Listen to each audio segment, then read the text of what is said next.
Hari itu seharusnya menjadi hari yang tenang bagi Mutiara.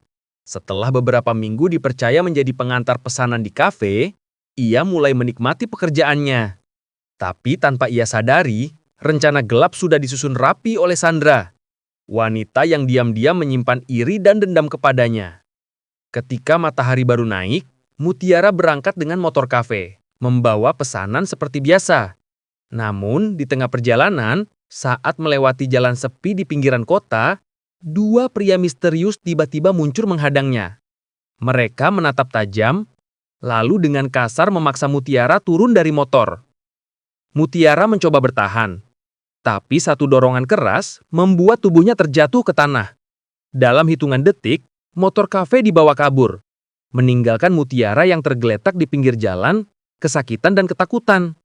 Orang-orang yang lewat hanya sempat melirik, tidak tahu bahwa itu bukan perampokan biasa, tapi jebakan yang direncanakan dengan dingin.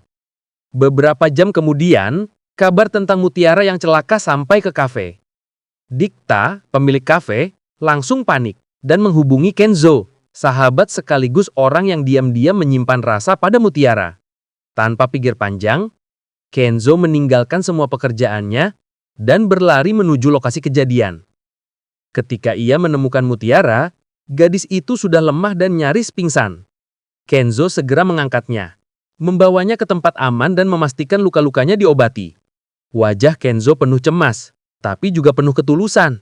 "Kau aman sekarang, aku di sini." Kalimat itu sederhana, tapi cukup membuat Mutiara menangis pelan. Namun Kenzo tahu, ada sesuatu yang janggal. Semua terasa terlalu terencana. Dan kecurigaannya mengarah pada satu nama, yaitu Sandra. Sementara itu, di kafe, Sandra berpura-pura kaget dan ikut bersandiwara seolah prihatin. "Kasihan Mutiara, semoga cepat sembuh ya." Tapi sorot matanya tak bisa menipu. Ada kepuasan terselubung di balik ekspresinya. Sayangnya, Sandra tak tahu bahwa kebohongannya mulai tercium.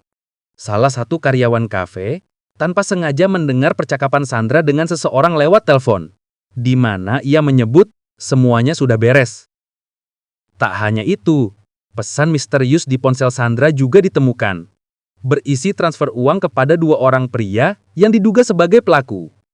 Semua bukti itu kemudian diserahkan kepada Dikta dan Kenzo.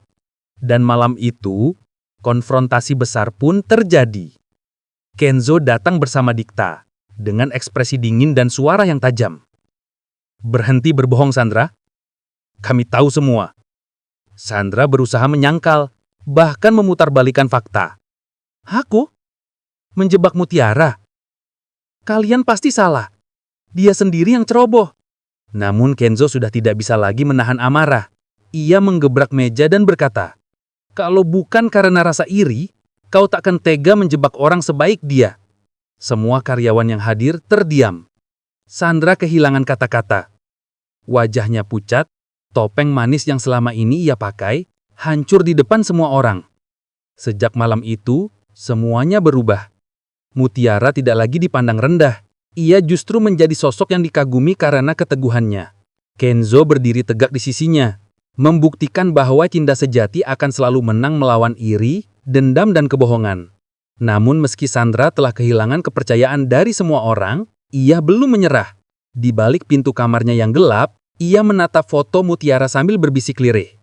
"Kau pikir ini sudah selesai, Mutiara? Kau salah besar." Episode ini menampilkan campuran emosi, intrik, dan ketulusan cinta yang membuat penonton sulit berhenti menonton.